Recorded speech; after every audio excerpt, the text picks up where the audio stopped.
Well, we're here at the Instant Karma Lounge at the cabin at Slamdance, and we got Merawi, I got it, writer-director, and also Obi, star of the film. Yes. And it's called Residue. And so it's about returning home, and is it a positive thing, or is it a discovery, or what's it returning home for? I assume it's Obi returning home in your movie. Yeah, Obi plays the lead character named Jay. I mean, it could be a positive thing, but in this occasion, I wouldn't say so. I mean, he returns home and he finds it completely decimated by the forces of gentrification and various other things. But he came home to do a film about his childhood. But his childhood friends are basically being scattered to the wind. Yeah. So it's him trying to track them down and figure out what happened, and find his place kind of in this new city. You know what I mean? I don't know What city does this take place in? Washington, D.C. Really? Yeah. Are you familiar with D.C.? I mean, have you been there? I've been there a couple times. Yeah. Yeah. So I mean, if you go But back, gentrification is happening everywhere. San Francisco, everywhere. Yeah, They're pushing out people. You know, it's awful. It's terrible like that. And not only that, they're also doing it with voting. You know, they're pushing out people redistricting. Yeah. It all goes hand in hand. Absolutely. Yeah. But to be honest, I mean, I would be mischaracterizing the film if I said it was about gentrification. Right? I mean, it's. But it was returning home to find it different, finding your friends gone or scattered to the wind, like you said. Yeah, but you know, if you know anything about like black communities around America and the world, really, the forces that they suffer under are much more, you know, massive than just gentrification. And so, you know, kind of. Gentrification falls into this congealed kind of mass of oppression that this neighborhood that he was born into has been kind of struggling against. And it only has intensified because of gentrification. But it's, I mean, everything. The film never specifically names anything, but, you know, it's all there. Because you could put yourself into it. Yeah. Right, so it's like... So tell me how you found him. Were you guys friends before? Did you audition or? No, well, I was doing a play prior to meeting him, and a friend of mine auditioned. A friend of mine who was in the play with me auditioned for a role in the film, and she told me that they were looking for the lead for the film. So she texted me his number. I went in, auditioned, and the rest is history. So what'd you see in Obi that you thought, that's him? Hey man, Obi, he killed the audition. First off, I mean.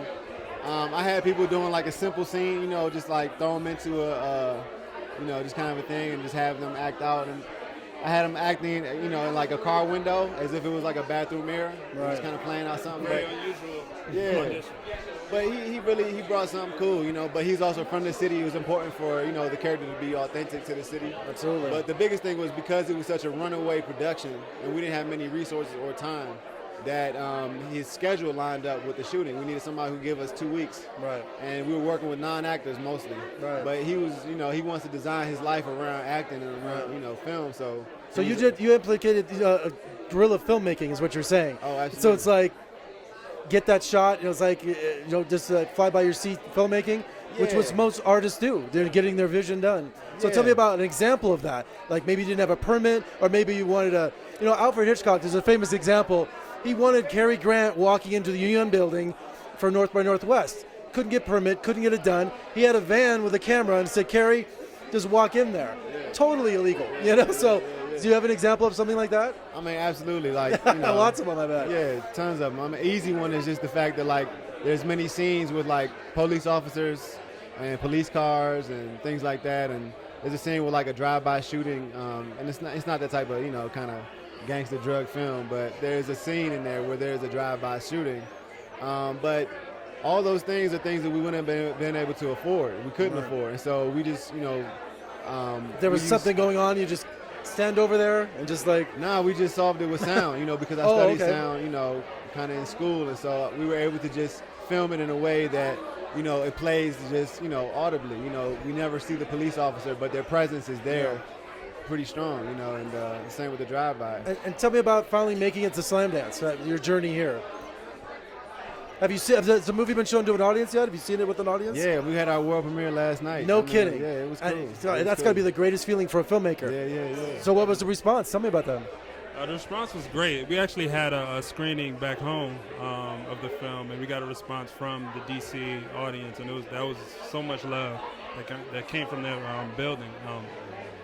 But seeing it here, seeing it at Slamdance, he actually just emailed me randomly. I was like, what is this? What is Slamdance? I didn't know what Slamdance was. And I was like, oh, it's a pretty big deal. Oh, yeah. You know what I mean? So I was excited when he told me that we were going to be in this film festival. He told me something. It's kind of like a comparison to Sundance or something like that.